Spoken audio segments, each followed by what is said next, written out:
Friends, இன்றைக்கி நம்ம ஹெல்தியான பருப்பு கீரை கடையல் எப்படி பண்ணுறது அப்படின்னு பார்க்கலாம். இந்த கடையலுக்கு நான் இன்றைக்கி தண்டங்கீரை பயன்படுத்தியிருக்கேன். பாத்திரத்தில் வந்து தண்ணி எடுத்துக்கோங்க. இதில் 50 கிராம் அளவுக்கு பாசிப்பருப்பு சேர்த்துக்கலாம். பாசிப்பருப்பு வந்து நல்லா 2-3 வாட்டி கழுவிட்டு அதுக்கப்புறமா சேர்த்துக்கலாம்.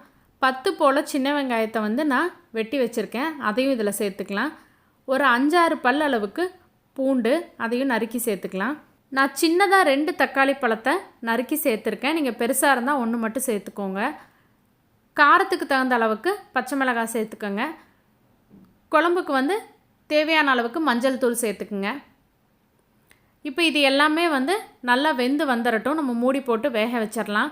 சிறுபருப்புங்கிறதுனால 15லேருந்து 20 நிமிஷத்துக்குள்ளே வெந்துடும். அதுக்குள்ளே நம்ம கீரையை க்ளீன் பண்ணி இதை வந்து ரெடி பண்ணிடலாம். தண்டுக்கீரையில் வந்து அதனுடைய தண்டை விட்டுட்டு இலைகளை மட்டும் நம்ம சுத்தம் பண்ணிவிட்டு இன்றைக்கி வந்து கடையலுக்கு சேர்த்த போகிறோம். அதுக்காக தண்டை வந்து நம்ம வேஸ்ட் பண்ண வேண்டாம். தண்டை வந்து இந்த மாதிரி நீங்கள் உரித்து எடுத்துக்கோங்க. உரிச்சிட்டு கையிலையே சின்ன சின்ன துண்டாக வந்து நம்ம முறித்து எடுத்துக்கிட்டோம் அப்படின்னா இதை வந்து சாம்பாருக்கு பயன்படுத்திக்கலாம். சாம்பார் வந்து ரொம்பவே டேஸ்ட்டாக இருக்கும், நல்லா ஹெல்த்தியானதும் கூட. இப்போ இலைகளை மட்டும் நம்ம எடுத்துட்டு நல்லா 4-5 வாட்டி இதில் இருக்கக்கூடிய மண் நீங்கிற அளவுக்கு நம்ம வந்து அலசி எடுத்துக்கலாம். இப்போ இந்த இலை வந்து பெருசாக இருக்கிறதுனால நான் வந்து இன்றைக்கி கட் பண்ணி சேர்த்துறேன். நீங்கள் வந்து பிஞ்சு தலையாக சேர்த்துனீங்க அப்படின்னா முழுசாகவே வந்து சேர்த்திக்கலாம். இது எல்லாத்தையுமே வந்து கட் பண்ணி வச்சாச்சு. இப்போ நம்ம இந்த பக்கம் வந்து பருப்பு ரெடி ஆகிடுச்சா அப்படின்னு சொல்லிட்டு பார்க்கலாம். தண்ணி வந்து நல்லா வத்திருச்சு. பருப்பும் வந்து உங்களுக்கு நல்லாவே மலர்ந்து வெந்து வந்துருச்சு. இப்போ வந்து நம்ம பருப்பை கடைய வேண்டாம். இதில் வந்து ஏற்கனவே க்ளீன் பண்ணி எடுத்து வச்சுருக்க தண்டுக்கீரையை வந்து சேர்த்துக்கலாம். கீரை சேர்த்துனதுக்கப்புறம் அதிக நேரம் வேக வைக்கக்கூடாது. அதிகபட்சமே வந்து 10 நிமிஷம் தான் நம்ம வேக வைக்கணும். அதுவும் தண்டுக்கீரை வந்து சீக்கிரமே வெந்து வந்துடும். இலைகள் மட்டும் சேர்த்து இருக்கிறனால 5 நிமிஷத்துலேயே வெந்து வந்துடும். அதே போல் மூடி போட்டும் வேக வைக்கக்கூடாது.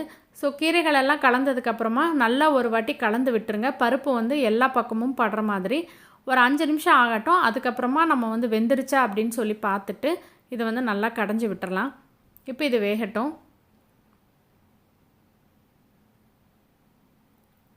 இப்போ பாருங்கள், ஒரு 7 நிமிஷம் கிட்ட ஆச்சு. நம்ம வந்து கீரை வெந்துருச்சா அப்படின்னு சொல்லிட்டு பார்க்கலாம். எடுத்து கையில் வந்து நீங்கள் நசுக்கி பார்த்தீங்கன்னாவே தெரியும் கீரை வந்து வெந்துருச்சா இல்லையா அப்படின்ட்டு. இப்போ நான் இன்றைக்கி வந்து மத்து வச்சு தான் கடையிறேன். நீங்கள் வந்து பிளெண்டர் யூஸ் பண்ணலாம், ஆனால் அதுவும் வந்து இல்லை மிக்ஸி ஜார் யூஸ் பண்ணலாம். ஆனால் அதெல்லாம் லைட்டாக கசக்கிற மாதிரி இருக்கும்.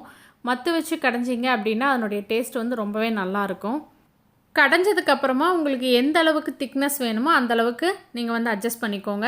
இப்போ நம்ம போட்ட வெங்காயம், பூண்டு, மிளகாய், கீரை, பருப்பு எல்லாமே நல்லா வந்து சேர்ந்து வந்துடுச்சு.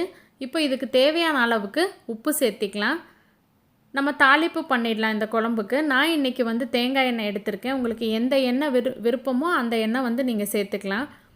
எண்ணெய் காஞ்சதுக்கப்புறமா 1/4 ஸ்பூன் அளவுக்கு கடுகு, 1/4 ஸ்பூன் அளவுக்கு சீரகம் சேர்த்திக்கலாம். நம்ம வந்து பச்சை மிளகாய் சேர்த்து கடைஞ்சிருக்கிறதுனால இதுவே நல்லா காரம் கொடுக்கும். அதனால் காஞ்ச மிளகாய் வந்து வாசனைக்காக சேர்த்துக்கலாம். ஒரு 5-6 காஞ்ச மிளகாயும் நல்லா வந்து இதில் பொரிய விட்டுக்கலாம். 1/4 ஸ்பூன் அளவுக்கு பெருங்காயத்தூள். இப்போ நம்மளுடைய தாளிப்பு பொருட்கள் எல்லாமே வந்து நம்ம கீரையில் கலந்துடலாம். நீங்கள் வந்து குழந்தைகளுக்கு முதல்ல கொடுத்து பழக்கிறீங்க அப்படின்னா அந்த நேரத்தில் வந்து பருப்பு அதிகமாகவும் கீரை குறைவாகவும் போட்டுக்கோங்க. படிப்படியாக வந்து கீரையினுடைய விகிதத்தை வந்து அதிகம் பண்ணிக்கோங்க. சூப்பரான கீரை குழம்பு ரெடி ஆகிடுச்சு. நீங்களும் ட்ரை பண்ணி பாருங்கள். வீடியோ பிடிச்சிருந்தா உங்கள் ஃப்ரெண்ட்ஸ் எல்லாத்துக்கும் ஷேர் பண்ணுங்கள், லைக் பண்ணுங்கள், கமெண்ட் பண்ணுங்கள். மறக்காமல் நம்ம சேனலை சப்ஸ்கிரைப் பண்ணுங்கள். தேங்க்யூ.